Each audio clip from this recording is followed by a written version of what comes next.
Okay guys, doon natin nakita karon na sign. So tulo ka baglis. And then doon na po'y digging diri na gibangag kana siya. So kini karon guys, nganong diri sila nagbangag, siguro nakita nila ni sa mga code or mga sign symbols kani siya is 3 yards, is pasabot is 3 meters lang daw kani siya, 3 meters. So tama po siya is 3 meters, pero wala na pasabot na 3 meters is diri mismo na ilang kuani di under kani siya. Wala nila ang ilang wala na bantayan guys, ang arrowhead na gihimong pointer para sa object treasure.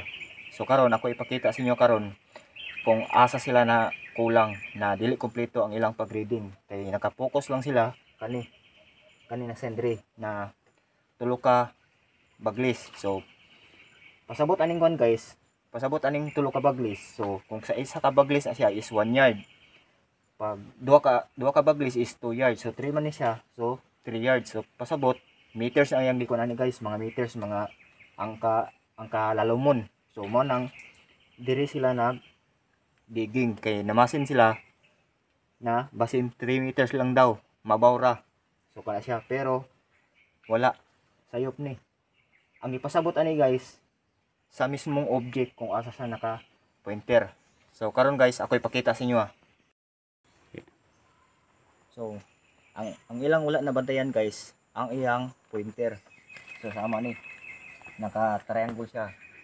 So kung dili ta magbase sa kumpas, ang atong basihan is kanilang yang kuan. So kung kani atong sundon is straight ta paingon dito. Straight. Ang atong basihan is kanilang yang tumoy. So straight ta dito, straight. Pero kung magbase ta sa kumpas, so nani sa northeast 80 degree.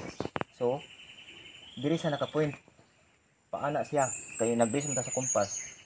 Paana yang kuan? North, east, then 80 degrees kani siya. So pasabot tuwa dito ang ihang tudlo na mga possible sign or treasure. Pero kung dili ta mo gamit og compass, kanira tong gamitan, so straight ra jud ta, straight. So mao nang mawala ta sa tawang decode or gi-remapping na to kani siya. So natawa ang compass, pakita ang compass map. So northeast ni siya guys, northeast 80 degrees. So kani sa nakuan, kay kung dili ta magbase, so straight ta. Pero pag kuha na to compass, so diri yang gikuan di ay sa northeast 80 degree ang yang gipakuan ani. So mo na siya guys. So importante kayo ang compass, ug importante po kayo na makabalo mo sa paggamit sa compass, kay mao nay makahatag og direksyon sa inyo na para matultulan ninyo ang gitago na mga treasure sa hapon. Sige, thank you.